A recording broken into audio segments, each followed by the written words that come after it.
Yo, what's up guys? Welcome back to another video. This is a reaction to why American English is highly misunderstood, and it's another Lost in the Pond reaction. It's been a bit of time, to be fair, since I last reacted to his channel, so we're bringing it back. This video has just been posted, and I always enjoy these sort of comparison videos between the languages, but why American English is misunderstood? I mean, is it misunderstood? I don't really know, to be honest, but we're going to check this out anyway. Hopefully going to enjoy. Links are in the description to my Patreon, where you can see reactions that I can't post to YouTube.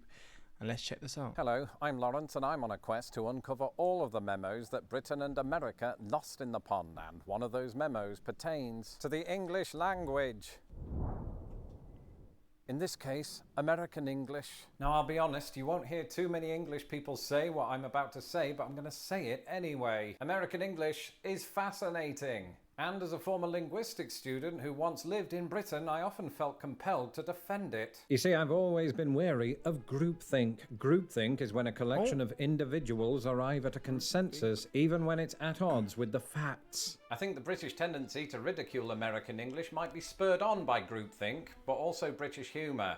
But also confirmation bias. To us, America is this big dog who likes to proclaim itself the greatest country in the world at the same time as policing it. Therefore, we think it must be that this same hubris drove America to come up with new words and spellings. Why else do we suddenly remain silent when it's Australia referring to football as soccer? Indeed, the fact that the British came up with the word is often overlooked because in the heat of social media combat, this goes against our agenda. But having studied American English extensively, I'm amazed at how little this agenda holds up to scrutiny. Anybody who's seen my YouTube shorts can attest to that.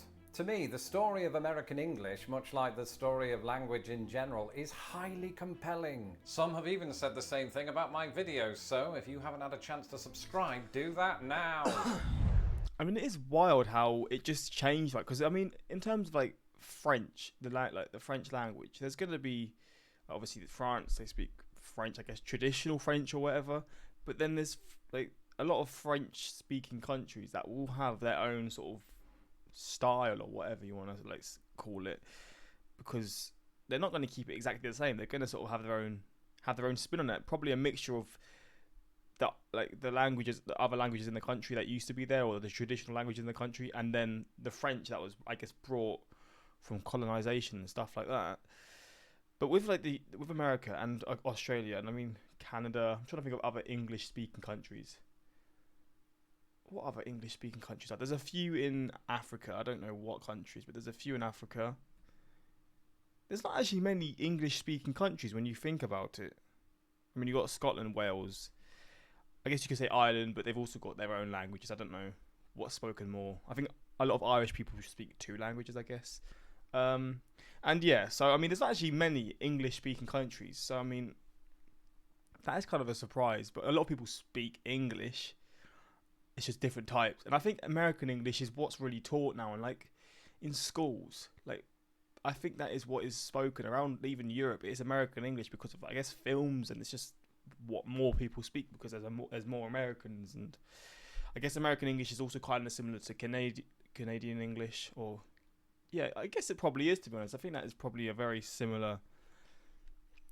Is American English and Canadian English the same, actually? That's what I'm trying to find out. It probably is very similar. In the meantime, let's take a look at how we've been getting American English wrong, starting with this. They don't sound like Contrary to what you may have heard, a lot of American English is actually pretty similar to the English of my homeland, at least as it was in the 1600s. You see, it's been said that some present-day Americans actually talk a bit like how William Shakespeare might have spoken when he wasn't being portrayed by Ray Fiennes' brother. And I don't mean that Americans go around saying things like, "How art thou, buddy? Would thyself care for a goblet of fair Coors Light?" I mean that common properties of American English are closer to that of 17th century English people than they are to those of the present day. Crazy. When you think about it, this makes sense. The first successful permanent English settlement in America was in 1607, the same year Shakespeare completed Antony and Cleopatra. Perhaps the most notable characteristic that modern-day Americans share with early 17th century English people is rhoticity. Rhoticity specifically relates to the pronunciation of R. Most Americans today sound out the R in words like far, whereas most English Far. people don't. However, back in 1620, England was rich with rhotic accents. Some actors of the time might even have articulated the R's in Wherefore art thou, Romeo? It's so weird how the pronunciation of R is so different in both countries. Like any word that has R in it, not starts with R because that's a bit different, but when it has just the letter R in the word wherever it is, it's not really pronounced. I don't know if it's every British person, but I think it is the majority, or English people, should I say, of it, like the majority of English people or all English people don't pronounce the R's like when it's in the words.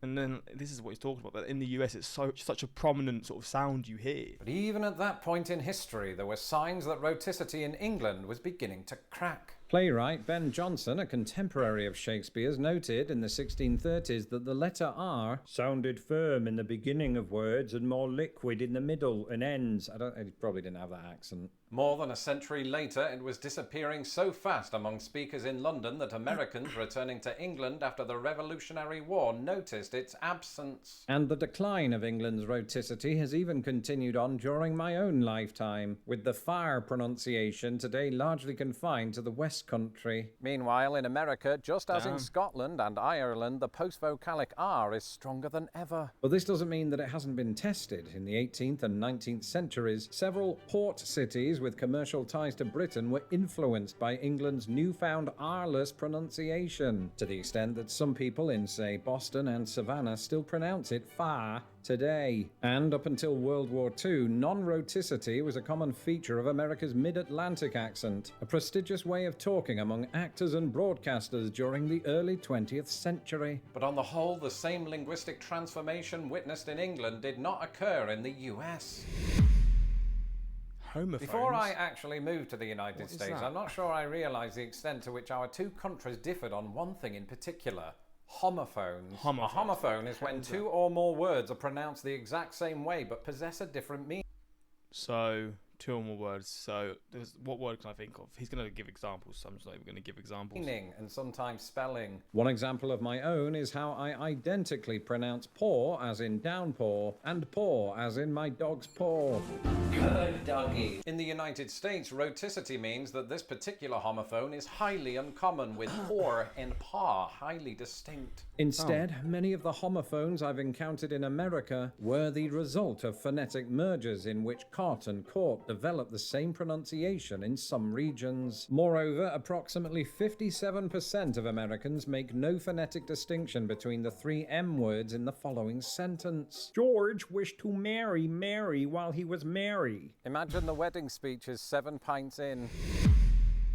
Whose language is it? Often, when debates arise over British versus American English, a common British retort is this: we invented the language, so our way is correct. But that retort ignores the fact that English was technically created by Germanic people 1500 years ago. It also So 1500 years ago, what the hell? How would people on the British Isles have spoke back then?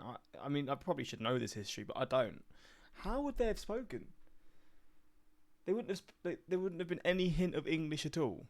That is so wild to me. Conveniently overlooks the fact that English borrowed heavily from countless other languages like French, Latin, or Arabic. And one thing that I've seen repeatedly while making shorts on the topic is this: American alterations are often made precisely with these origins in mind. I mean, sure, Versailles, Indiana might not sound too much like the French palace that inspired it, but then, you know, if there's one area in which Americans make up their own rules, it's place names. However, given the UK existence of Worcester, Chiswick, and I can't remember how to say that, the two countries might have cause for common ground. But very often, everyday Americanisms, like the spelling of licorice, won out because they more closely match the older words from which they were derived. In many ways, it has less to do with getting one over the British and more to do with injecting consistency into an otherwise inconsistent language. Neither country comes remotely close to realising that dream, but I applaud Americans for trying. Regional dialects. See, this is something that fascinates. Obviously, dialects in general are so fascinating, but like in such a small country like England, how there can be so many accents 20 miles apart. You've got Manchester. I don't know how far Manchester and Liverpool are, but they're not far apart. I'd say 25 miles maybe. I could be completely off, but they're not far. 25, 30 miles. They sound so different. And then another 30 miles north, and it's going to be a complete, like, it's crazy how the accents, like, that will be so close to each other, but the accents are so different. And obviously in the US, you've got the same thing. You've got regional dialects, but obviously because the country's so much bigger, I guess, and the cities are also so much wider and further apart because it just makes sense because it's such a big country. It sort of, the accents do change, but it doesn't seem as cramped for all these different accents. But I just enjoy like learning about accents. I've done a lot of that before, but it's just so fascinating.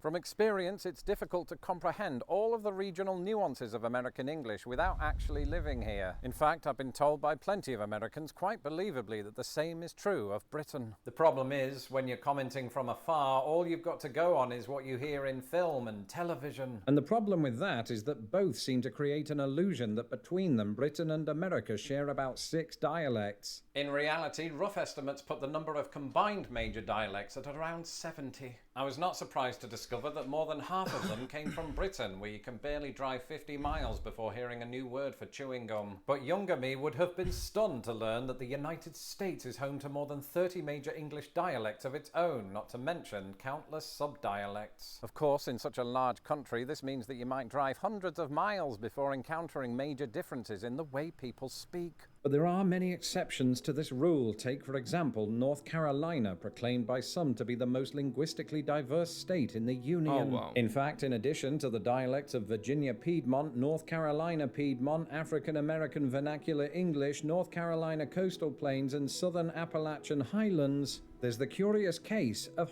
high tide English. Spoken by only a couple of hundred people, when you hear it, something peculiar stands out. It almost sounds British. Is this the one that's Cornish? It sounds Cornish. High tide on the south side, high tide on the south side. In fact, the BBC perhaps described it best in 2019. It's like someone took Elizabethan English, sprinkled in some Irish tones and 1700s Scottish accents, then mixed it all up with pirate slang. They don't speak like that on the BBC anymore. And that more or less describes the origins of high tide, or as speakers of it might say, hoi toid, because, well, they sound like they're from Birmingham. Distant words. When we think of words that the United States gave to the English language, we often think of expressions we perceive as tired or overused. This can include words like awesome, even though Britain both uses it and introduced it. But the more I've... See, I don't use the word awesome ever. It's a word that I know, and it is it's a very common word. It's just not used by many British people. It's just weird because it's just, I don't know why we don't really use it. I mean, maybe it's just me, but again, I think it's just not a very commonly used word, and I don't know why. Because awesome is a word that everyone knows, but no one uses it. Looked into this, the more I've realised something unexpected. America is responsible for thousands of very common words that us Brits use without hesitation. Words like hello, okay, hangover, belittle, and teenager. And one common denominator between many such words is that upon entering the language in centuries past, they were soundly ridiculed by the British. In the case of belittle... Classic British people. Ridiculing whatever they can. Word coined by US President Thomas Jefferson, there's even recorded evidence for such a backlash. Belittle? What an expression. It may be an elegant one in Virginia, but for our part all we can do is to guess at its meaning. For shame, Mr. Jefferson. So what does this tell us? It tells us that distrust of other forms of English is nothing new. But it also tells us that Brits will lampoon Americanisms until we collectively forget that that's what they are. It's quite probable that the American origins of, say, season to mean series, itself a recent addition to British English, will one day be lost to history. And speaking of history, English is a language more than 1,500 years in the making. Along the way, words have come and gone, definitions have changed, and spellings have evolved beyond recognition. So just know that this will happen again, and that blame, if you want to call it that, will never solely rest on American shoulders. Unless we're talking about the word addicting. What is going on with that? If you haven't had a chance... I mean, you got to think how is the English language, or just to watch my YouTube... I say the English language, like British English and then American English and all the different types of English. How are they going to sound in 500 years, 1,000 years? How different are they going to sound? I mean, it's a crazy thought, but things are constantly changing. So in even like 50 years time, it would have changed a lot as well. But yeah, that's that. Hopefully you enjoyed this reaction, and yeah, until next time, peace.